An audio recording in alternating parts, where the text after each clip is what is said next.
ദൈവത്തിന്റെ പരിശുദ്ധാത്മാവ് നമ്മളെല്ലാവരോടും ഇടപെടാനായിട്ട് നമുക്ക് പ്രാർത്ഥിച്ചുകൊണ്ടേയിരിക്കാം. ഈ കഴിഞ്ഞ നാളുകളിൽ നമ്മുടെ ചുറ്റുപാടും നടക്കുന്ന സംഭവങ്ങൾ കാണുമ്പോൾ നമ്മൾ വളരെ ശ്രദ്ധാലുക്കളായിരിക്കേണ്ട സമയമാണ്. കാരണം കർത്താവായ യേശുക്രിസ്തുവിന്റെ രണ്ടാമത്തെ മടങ്ങിവരവ് ഏറ്റവും ആസന്നമായിരിക്കുന്ന കാലഘട്ടങ്ങളിലാണ് നമ്മൾ ആയിരിക്കുന്നത്. ചുറ്റുപാട് നോക്കുമ്പോൾ നമ്മൾ തലയുയർത്തി നോക്കി ദൈവവചനവുമായിട്ട് തട്ടിച്ചു നോക്കി കഴിയുമ്പോൾ കാര്യങ്ങൾ വളരെ വ്യക്തമായിട്ട് നമുക്ക് മനസ്സിലാകുന്നു. കാരണം ദൈവത്തിന്റെ വചനത്തിൽ നമ്മൾ വായിക്കുന്നുണ്ട്. യോഹന്നാന്റെ സുവിശേഷം അതിന്റെ 14-ാമത്തെ അധ്യായത്തില്, യോഹന്നാന്റെ സുവിശേഷം 14-ാമത്തെ അധ്യായത്തിന്റെ 23-ാമത്തെ വാക്യം. John chapter 14 verse 23. യേശു അവനോട്, എന്നെ സ്നേഹിക്കുന്നവൻ എന്റെ വചനം പ്രമാണിക്കും. എന്റെ പിതാവ് അവനെ സ്നേഹിക്കും, ഞങ്ങൾ അവന്റെ അടുക്കൽ വന്ന് അവനോടുകൂടെ വാസം ചെയ്യും. അപ്പോ യേശുക്രിസ്തു കൽപ്പിച്ച തിരുവായ്മൊഴിഞ്ഞ ഒരു വാക്യമാണ് നമ്മളിവിടെ വായിച്ചത്. എന്നെ സ്നേഹിക്കുന്നവൻ എന്റെ വചനം പ്രമാണിക്കും. അപ്പോ നമ്മൾ ദൈവത്തെ സ്നേഹിക്കുന്നുണ്ടോ ഇല്ലയോ എന്നുള്ളതിന്റെ ഒരു തെളിവ് ദൈവത്തിന്റെ വചനം നമ്മൾ എത്രത്തോളം പ്രമാണിക്കുന്നുണ്ട്, അനുസരിക്കുന്നുണ്ട്. അതനുസരിച്ചാണ് നമുക്കുള്ള ദൈവത്തോടുള്ള സ്നേഹം മെഷർ ചെയ്യാൻ പറ്റും. കാരണം നമ്മളൊരു കാര്യം ശ്രദ്ധിക്കണം. ഏദൻ തോട്ടത്തില് ആദാമിനെ ഹവ്വായെയും ദൈവമാക്കി വെച്ചിട്ട് ആദാമിനെ സൃഷ്ടിച്ചപ്പോൾ ആദാമിനോട് പറയുന്ന ഒരു കാര്യം നമ്മൾ ശ്രദ്ധിച്ചു നോക്കിയാൽ അറിയാം. ഉൽപ്പത്തി പുസ്തകം 2-ാം അധ്യായത്തിന്റെ ഉൽപ്പത്തി പുസ്തകം 2-ാം അധ്യായം അതിന്റെ 16-ഉം 17-ഉം വാക്യങ്ങൾ. യഹോവയായ ദൈവം മനുഷ്യനോട് കൽപ്പിച്ചത് എന്തെന്നാൽ, തോട്ടത്തിലെ സകല വൃക്ഷങ്ങളുടെയും ഫലം നിനക്ക് ഇഷ്ടം പോലെ തിന്നാം, എന്നാൽ നന്മ തിന്മകളെ കുറിച്ചുള്ള അറിവിന്റെ വൃക്ഷത്തിന്റെ ഫലം തിന്നരുത്, തിന്നുന്ന നാളിൽ നീ മരിക്കും. നമ്മൾ ശ്രദ്ധിച്ചു നോക്കിയാല് ഈ കാര്യത്തിൽ ആദാമിന് ദൈവം ഒത്തിരി കൽപ്പനകളോ ഒത്തിരി കാര്യങ്ങളോ ഒന്നും പറഞ്ഞില്ല. ആദ്യം പറഞ്ഞേക്കുന്നത് ഈ തോട്ടത്തിലുള്ള വൃക്ഷത്തിന്റെ ഫലം ഇഷ്ടം പോലെ തിന്നാം, പക്ഷെ ഒരേ ഒരു കാര്യമേ അരുത് എന്ന് പറഞ്ഞുള്ളൂ. അതെന്താണ്? എന്നാൽ നന്മ തിന്മകളെ കുറിച്ചുള്ള അറിവിന്റെ വൃക്ഷത്തിൻ ഫലം തിന്നരുത്, തിന്നുന്ന നാളിൽ നീ മരിക്കും. നമ്മുടെ ജീവിതത്തില്, നമ്മൾ ഈ ദൈനംദിന ജീവിതത്തിൽ കടന്നു പോകുന്ന സാഹചര്യങ്ങൾ നോക്കിക്കഴിഞ്ഞാൽ നമുക്കൊരു കാര്യം മനസ്സിലാവും. ദൈവം അരുത് എന്ന് നമ്മളോട് ഒത്തിരി കാര്യങ്ങളൊന്നും പറയത്തില്ല. എന്നാൽ പറയുന്ന കാര്യം നമ്മൾ അനുസരിക്കുന്നവരാകണമെങ്കിൽ ദൈവത്തോടുള്ള നമ്മുടെ സ്നേഹം എത്രമാത്രം ഉണ്ടെന്ന് അറിയാനായിട്ട് സാധിക്കും. ദൈവമക്കളെ, ദൈവം നോക്കുന്നത് തൻ്റെ കൽപ്പന അനുസരിക്കുന്ന മനുഷ്യരെയാണ്. അവരോടാണ്, അവരുടെ ജീവിതത്തിൽ സംഭവിക്കുന്നതാണ്. ഒരു പിതാവ് അവനെ സ്നേഹിക്കും, ഞങ്ങൾ അവനോടുകൂടെ വാസം ചെയ്യും. നമുക്കറിയാം, പഴയ നിയമകാലത്ത് കർത്താവ് ദൈവം തെരഞ്ഞെടുത്ത ആദ്യത്തെ രാജാവായിരുന്ന ശൗലിനോട് ദൈവം പറയുന്നൊരു കാര്യമുണ്ട്. 1 ശമൂവേൽ 15-ാം അധ്യായത്തില് ശൗലിനോട് യഹോവ പറയുന്നൊരു കാര്യമുണ്ട്. അതിന്റെ 2-ാമത്തെ വാക്യം, 1 ശമൂവേൽ 15-ാം അധ്യായത്തിലെ 2-ാമത്തെ വാക്യം. സൈന്യങ്ങളുടെ യഹോവ ഇപ്രകാരം അരുളി ചെയ്യുന്നു, ഇസ്രായേൽ മിസ്രയീമിൽ നിന്ന് പുറപ്പെട്ടു വരുമ്പോൾ വഴിയിൽ വെച്ച് അമാലേക്ക് അവരെ ആക്രമിച്ച് അവരോട് ചെയ്തതിനെ ഞാൻ കുറിച്ചു വച്ചിരിക്കുന്നു. ആകയാൽ നീ ചെന്ന് അമാലേക്കിനെ തോൽപ്പിച്ച് അവർക്കുള്ളതൊക്കെയും നിർമൂലമാക്കിക്കളക. അവരോട് കനിവ് തോന്നരുത്. പുരുഷന്മാരെയും സ്ത്രീകളെയും കുട്ടികളെയും മുല കുടിക്കുന്നവരെയും കാള, ആട്, ഒട്ടകം, കഴുത എന്നിവയും സംഹരിച്ച് കളയുക. ദൈവത്തിന്റെ കൽപ്പന അത് മാത്രമാണ്. അപ്പം എന്തുകൊണ്ടാണ് ഇസ്രായേൽ മിസ്രൈമിൽ നിന്നും പുറപ്പെട്ടു വരുമ്പോൾ വഴിയിൽ വെച്ച് അമാലേക്ക് അവരെ ആക്രമിച്ച് അവരോട് ചെയ്തതിനെ ഞാൻ കുറിച്ചു വച്ചിരിക്കുന്നു. ദൈവം ചില കാര്യങ്ങൾ കുറിച്ചു വച്ചിരിക്കുമ്പോൾ ദൈവം അതിനുള്ള പ്രവൃത്തി ചെയ്യുവാനായിട്ട് നമ്മുടെ ജീവിതത്തിൽ ആവശ്യപ്പെടുമ്പോൾ നമ്മുടെ കണ്ണിന് നല്ലതെന്ന് തോന്നുന്ന കാര്യങ്ങൾ നമ്മൾ ചെയ്യുവാൻ വേണ്ടിയല്ല ദൈവം ആഗ്രഹിക്കുന്നത്. ദൈവം വളരെ സ്പെസിഫിക് ആയിട്ട് നമ്മളോടൊരു കാര്യം പറഞ്ഞെങ്കിൽ യെസ്, നമ്മൾ അത് ചെയ്യുക. ഇപ്പൊ തന്നെ താഴോട്ട് വരുമ്പോഴത്തേക്കിന് ഈ 9-ാം വാക്യത്തില് 8-ാം വാക്യത്തില് അമാലേക്യരുടെ രാജാവായ ആഗാഗിനെ ജീവനോട് പിടിച്ചു, ജനങ്ങളെയൊക്കെയും വാളുടെ വായത്തിലെ നിർമൂലമാക്കി. എന്നാൽ ശൗലും ജനവും ആഗാഗിനെയും ആട്, മാട്, തടിച്ച മൃഗം എന്നിവയിൽ മേത്തരമായവയും കുഞ്ഞാടുകളെയും ഉത്തമമായ ഒക്കെയും നിർമൂലമാക്കാൻ മനസ്സില്ലാതെ ജീവനോടെ സൂക്ഷിച്ചു. ഹീനവും നിസാരവുമായവയൊക്കെയും അവർ നിർമൂലമാക്കി.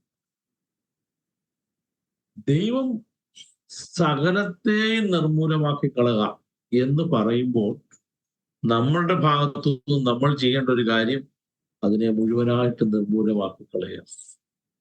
അതിനുശേഷം നമുക്ക് താഴോട്ട് വായിക്കാം. ദൈവം പറയുന്ന ശമൂവേലിന് ചെന്ന്, നമുക്കറിയാവുന്ന ഭാഗമായതുകൊണ്ട് ഞാൻ നേരെ അതിലേക്ക് പോവുകയാണ്. അതിന്റെ 22-ാമത്തെ വാക്യത്തിൽ ശമൂവേൽ പറഞ്ഞത്, യഹോവയുടെ കൽപ്പന അനുസരിക്കുന്നത് പോലെ ഹോമയാഗങ്ങളും ഹന്നയാഗങ്ങളും യഹോവയ്ക്ക് പ്രസാദമാകുമോ? ഇത് അനുസരിക്കുന്നത് യാഗത്തെക്കാളും ശ്രദ്ധിക്കുന്നത് മുട്ടാടുകളുടെ മേധസ്സിനേക്കാളും നല്ലത്. മക്കളെ, നമ്മളിത് വളരെ ഗൗരവത്തോട് നമ്മുടെ ക്രിസ്ത്യൻ ജീവിതത്തിൽ എടുക്കേണ്ട ഒരു കാര്യമാണ്. ദൈവം പറഞ്ഞിട്ടുള്ള കാര്യങ്ങൾ നമ്മൾ പകുതിയോ അല്ലെങ്കിൽ നമുക്ക് തോന്നുന്നത് പോലോ അനുസരിക്കാൻ വേണ്ടിയുള്ളതല്ല. ദൈവം നമ്മളോട് കൽപ്പിച്ചിരിക്കുന്ന കാര്യങ്ങൾ, ദൈവത്തിന്റെ വചനത്തിൽ നമ്മളോട് ദൈവം പറഞ്ഞിരിക്കുന്ന കാര്യങ്ങൾ 100% അതിന്റെ വരുംവരാഴികളോ കോൺസിക്വൻസോ നമ്മൾ നോക്കാതെ ദൈവത്തിന്റെ വചനമാകുന്നത് കൊണ്ട് ഞാൻ അനുസരിക്കുന്നു എന്നൊരു സ്റ്റെപ്പ് എടുക്കുകയാണെന്നുണ്ടെങ്കിൽ ആ വ്യക്തി ജീവിതങ്ങളിലും ആ കുടുംബങ്ങളിലും ദൈവത്തിന്റെ സാന്നിധ്യവും ദൈവത്തിന്റെ വാസവും നമുക്ക് കാണാനായിട്ട് സാധിക്കും. അങ്ങനെ ഉള്ളിടത്ത് മാത്രമേ ദൈവത്തിന് വസിക്കാൻ കഴിയത്തുള്ളൂ. നമ്മൾ പലപ്പോഴും ചിന്തിക്കും, എന്തുകൊണ്ടാണ് പല കാര്യങ്ങളും നമ്മൾ ആഗ്രഹിക്കുന്ന പോലെയോ ദൈവത്തിന്റെ സമാധാനത്തിലോ ദൈവത്തിന്റെ ആ സന്തോഷത്തിലോ മുമ്പോട്ട് വരാത്തത് എന്ന് ചിന്തിക്കുന്ന അവസരങ്ങൾ നമ്മുടെ ജീവിതത്തിൽ ഉണ്ടായിട്ടുണ്ടെങ്കിൽ നമ്മൾ തിരിഞ്ഞു നോക്കിയാൽ നമുക്ക് മനസ്സിലാകും, ദൈവത്തിന്റെ കൽപ്പന അല്ലെങ്കിൽ ദൈവം നമ്മളോട് വളരെ സ്പെസിഫിക് ആയിട്ട് പറഞ്ഞ കാര്യം അത് ചിലപ്പോൾ പാപമായിരിക്കത്തില്ല. പാപമായിരിക്കുന്ന കാര്യമേ അല്ലല്ലോ ഇവിടെ പറഞ്ഞത്. പക്ഷെ ദൈവം ഒരു കാര്യം കൽപ്പിച്ചാൽ അതിന് യെസ് പറയുകയും അനുസരിക്കുകയും ചെയ്യുക എന്നുള്ളത് നമുക്കറിയാം. ഈ മോശ പർവ്വതത്തിൽ നിന്ന് ഇറങ്ങി വന്നപ്പോൾ അഹരോനാണ് അവരെ കൊണ്ട് പാപം ചെയ്യിച്ചത്, അല്ലെ? അഹരോനാണ് കാളക്കുട്ടിയെ വാർത്തുണ്ടാക്കി കൊടുത്തത്. അതിനുശേഷം അവിടെ നടക്കുന്ന പ്രക്രിയ ദൈവം ചോദിക്കുന്നുണ്ട്. മോശ പറഞ്ഞത് യഹോവയുടെ പക്ഷത്തുള്ളവർ മാറി നിൽക്കട്ടെ എന്ന് പറയുമ്പോൾ സ്വന്തം സഹോദരങ്ങളെ മുഴുവനും നിർമൂലമാക്കാനായിട്ട് മാറി നിന്ന് ദൈവ ആ ഗോത്രം മാത്രമേ ഉള്ളൂ. നമ്മൾ നോക്കുമ്പോൾ മനുഷ്യന്റെ ദൃഷ്ടിയിൽ എന്ത് പ്രവൃത്തിയെന്ന് തോന്നും. പക്ഷെ ദൈവത്തിന്റെ ഡീലിങ്സ് പലപ്പോഴും നമ്മുടെ ദൃഷ്ടിയിൽ വളരെ ആശ്ചര്യമായിട്ട് തോന്നും. എന്നാൽ ദൈവം അങ്ങനെയുള്ള മനുഷ്യരിൽ കൂടി മാത്രമേ ദൈവത്തിന്റെ പ്രവൃത്തി ചെയ്യാനും സാധ്യമാകൂ. അതുകൊണ്ട് നമുക്ക് ഈ നാളുകളിൽ ചെയ്യാനുള്ള ഒരു കാര്യം ഇതാണ്, കർത്താവേ, അങ്ങ് എന്താണ് എന്നോട് പറയാൻ ആഗ്രഹിക്കുന്നത്? ആ പറയുന്ന കാര്യം, ദൈവത്തിന്റെ കൽപ്പന, ദൈവത്തിന്റെ വചനം എന്തു പറയുന്നു അത് മുഴുവനായിട്ടും ചെയ്യാനായിട്ട് റെഡിയായിട്ടുള്ള ദൈവമക്കളുടെ ജീവിതത്തിൽ ദൈവത്തിന്റെ അനുഗ്രഹവും ദൈവത്തിന്റെ സപ്പോർട്ടും നമുക്ക് കാണാനായിട്ട് സാധിക്കും. എന്നാൽ ഈ കാലഘട്ടങ്ങളിൽ പല വിശ്വാസികളുടെ ജീവിതത്തിലും ആ കാര്യത്തിൽ ഒരു ഗൗരവമായിട്ടുള്ള ഒരു സ്റ്റെപ്പ് പല മേഖലകളിലും കാണുന്നില്ല എന്നുള്ളതാണ് വളരെ സങ്കടകരമായ ഒരു അവസ്ഥ. പറയുമ്പോൾ എല്ലാത്തിനും ഒരു ഭക്തിയുടെ ഒരു വേഷവും ദൈവം അനുവദിച്ചാൽ, അല്ലെങ്കിൽ ദൈവഹിതമായാൽ എന്നൊക്കെ നമ്മൾ പറയും. പക്ഷെ വളരെ സ്പെസിഫിക് ആണ് ദൈവത്തിന്റെ ഡീലിങ്സ്. നമുക്കറിയാം, ഈ ആയി പട്ടണം പിടിക്കാൻ പോയിട്ട് വന്നിട്ട് ഇവരെല്ലാവരും യോശുവ കമന്ന് കിടന്ന് കരയുമ്പോൾ ദൈവം അവരോട് പറയുന്നൊരു കാര്യമുണ്ട്. നീ വെറുതെ കരഞ്ഞിട്ടൊന്നും കാര്യമില്ല, എഴുന്നേറ്റ് ഇസ്രായേൽ പാപം ചെയ്തു. അപ്പം ദൈവത്തിന്റെ ആ കൽപ്പന എന്ന് പറയുന്നത്, ആ ഇസ്രായേൽ കൂട്ടത്തിൽ ഒരു ആഖാൻ മാത്രമേ പാപം ചെയ്തുള്ളൂ. പക്ഷെ അനുഭവിച്ചതോ ഇസ്രായേൽ മക്കൾ മുഴുവനായിട്ട്. പക്ഷെ അതിനുശേഷം ആഖാനെ അവർ നീക്കിക്കളഞ്ഞു. പാപം നീക്കിക്കഴിഞ്ഞതിന് ശേഷം സോറി ഹായ് പട്ടണം പിടിച്ചെടുക്കാൻ അവർക്ക് വളരെ എളുപ്പമായി. ദൈവമക്കളെ, നമ്മുടെ ജീവിതത്തിൽ ദൈവത്തിന്റെ ശബ്ദം കേൾക്കുകയും തിരിച്ചറിയുകയും അപ്രകാരം അനുസരിക്കുകയും ചെയ്ത് മുമ്പോട്ട് പോകുമ്പോൾ മാത്രമേ നമ്മുടെ ക്രിസ്തീയ ജീവിതത്തിൽ ദൈവം ആഗ്രഹിക്കുന്ന നിലയിലുള്ള ഒരു വളർച്ചയിലേക്ക് നമ്മൾ വരും. നമുക്ക് ഈ ലോകത്തിൽ കഷ്ടങ്ങൾ കാണും, പ്രയാസങ്ങളുണ്ട്, ബുദ്ധിമുട്ടുണ്ട്. നമുക്കറിയാം ഇന്നത്തെ ലോകത്തെ പല പ്രസംഗക്കാരും പറയുന്നത്, നീ ദൈവത്തിൽ വിശ്വസിച്ചാൽ നീ നിന്റെ കുടുംബവും രക്ഷ പ്രാപിക്കുന്നുള്ള ദൈവത്തിന്റെ വചനമാണ്. പക്ഷെ ഇവര് പറയുന്നില്ല, നീ ദൈവത്തിൽ വിശ്വസിച്ചാൽ നിന്റെ എല്ലാ കാര്യങ്ങളും ഓക്കെയാണ്, നീ പുതിയ സൃഷ്ടിയാകുമെന്നല്ല പറഞ്ഞത്, നിന്റെ ഭൗതികമായിട്ടുള്ള കാര്യങ്ങളെല്ലാം നടക്കും. പക്ഷെ വേറൊരു കാര്യമുണ്ട്.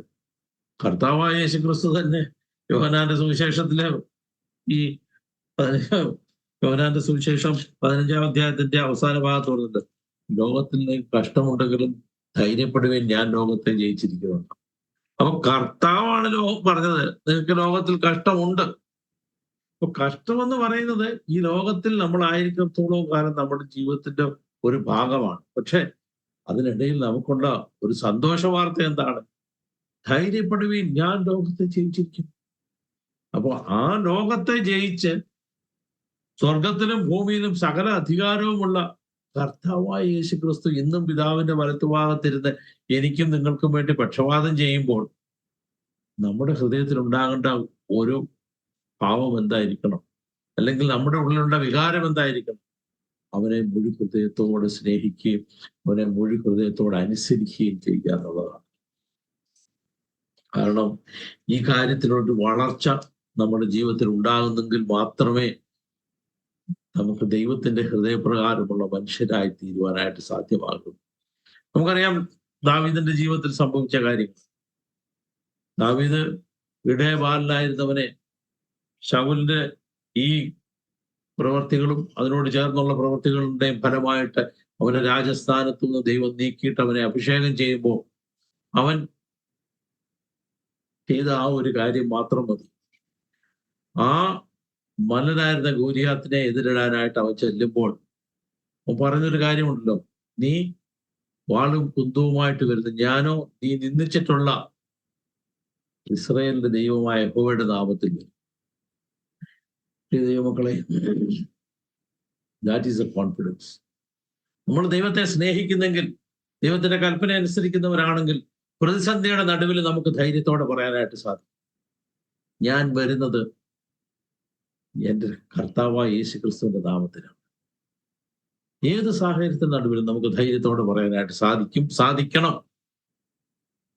കഴിഞ്ഞ നാളുകൾ നമ്മുടെ ജീവിതത്തിൽ സംഭവിച്ചിട്ടില്ലെങ്കിൽ ആ കാര്യങ്ങൾ നമുക്ക് വീഴ്ച വന്നിട്ടുള്ള മേഖലകളിൽ നമുക്ക് ഇന്ന് രാത്രികാലം മാനസാന്തരപ്പെടുകയും ദൈവത്തിന്റെ സന്നിധിയിൽ നെരുപ്പായിട്ട്, കർത്താവേ, I want love you more and more, വരുന്ന ദിവസങ്ങളിൽ അങ്ങേ കൂടുതലായിട്ട് സ്നേഹിക്കാനും അങ്ങയുടെ കൽപ്പന അനുസരിക്കാനും ഞാൻ എന്നെ തന്നെ താഴ്ത്തുന്ന ദൈവമേ, അതിനായിട്ട് അങ്ങയുടെ പരിശുദ്ധാത്മാവിന്റെ ശക്തി എനിക്ക് ധാരാളമായിട്ട് നൽകണം.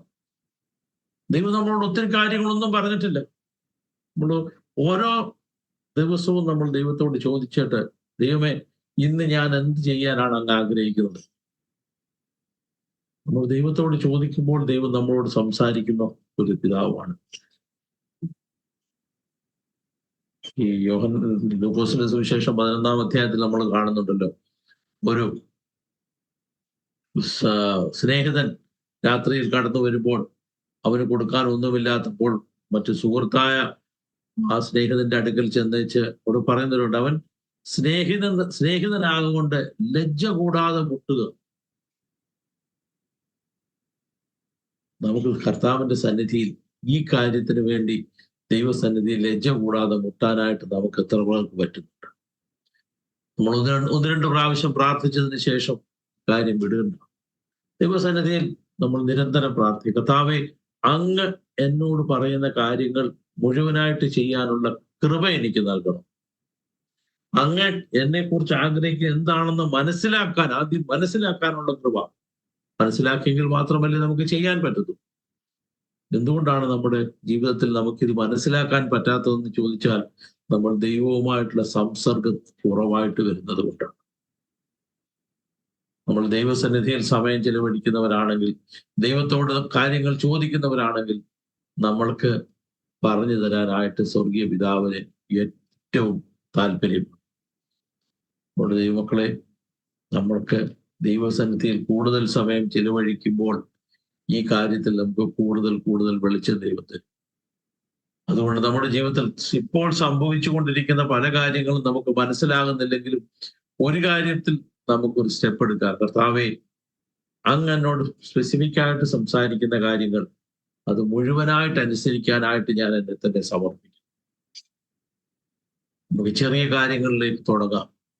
ചെറിയ കാര്യങ്ങൾ തുടങ്ങി കഴിയുമ്പോൾ ദൈവത്തിന്റെ ഹൃദയത്തിൽ സന്തോഷം വരികയും നമ്മളെ അതിനുശേഷം പടിപടിയായിട്ട് ദൈവം മുമ്പോട്ട് നടക്കുകയും ചെയ്യും.